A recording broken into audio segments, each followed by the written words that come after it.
गांव के अंतिम छोर पर एक छोटी सी कच्ची झोपड़ी थी, जहां बुजुर्ग रामदीन अकेले रहते थे।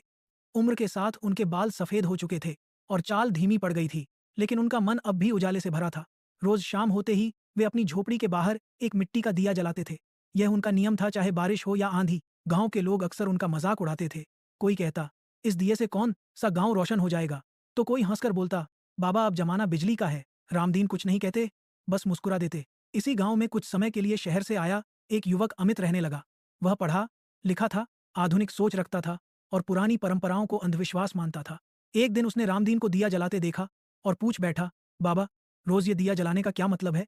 इससे क्या बदल जाएगा? रामदीन ने शांत स्वर में कहा, बेटा, अंधेरे से लड़ने के लिए बड़ी रोशनी नहीं, बस एक छोटा दिया ही काफी होता है।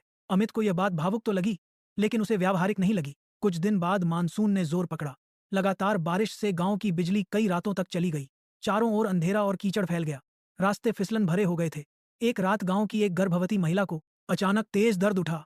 उसे तुरंत पास के स्वास्थ्य केंद्र ले जाना जरूरी था, लेकिन अंधेरे में कोई रास्ता साफ दिखाई नहीं दे रहा था। लोग घबराए हुए थे। तभी किसी की नजर दूर से टिमटिमाती रोशनी पर पड़ी। वह रामदीन का दिया था। उसी रोशनी को देखकर लोग धीरे धीरे आगे बढ़े। किसी ने अपना दिया जलाया, किसी ने लालटेन। देखते देखते दिए से दिया जलता गया और एक रोशन रास्ता बन गया। उसी रास्ते से महिला को सुरक्षित अस्पताल पहुंचाया गया। अगली सुबह पूरे गांव में एक ही चर्चा थी, अगर रामदीन का दिया न होता तो क्या होता? अमित चुपचाप रामदीन की झोपड़ी के पास पहुंचा। आज उसके मन में कोई सवाल नहीं था, सिर्फ सम्मान था। उसने कहा, बाबा, आपने सही कहा था, हर सही काम का असर तुरंत नहीं दिखता, लेकिन समय आने पर वही सबसे ज्यादा काम आता है। रामदीन मुस्कुराए और बोले, बेटा, मैं बस अपना कर्तव्य निभाता हूँ। उजाला फैलाना हर इंसान की जिम्मेदारी है। उस दिन के बाद अमित बदल गया।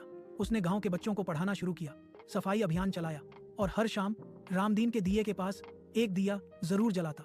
अब वह दिया सिर्फ झोपड़ी के बाहर नहीं जलता था, बल्कि पूरे गांव की सोच में रोशनी फैला चुका था। सीख, अच्छाई और सही कर्म का फल तुरंत दिखे या न दिखे, वह कभी व्यर्थ नहीं जाता।